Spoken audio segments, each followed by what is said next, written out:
Okay, this is just a real quick update.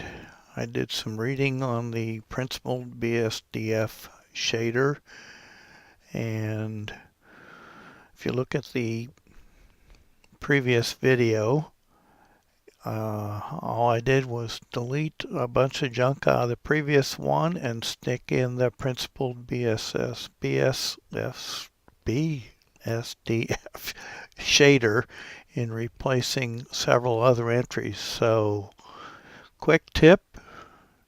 Hope this helps. Gave you a little bit of update information and whatnot. And so here's the settings. I hope, move that over a little bit. So I deleted a couple of odds and ends and replaced them with this principled BSDF shader. Alright, thanks again for watching.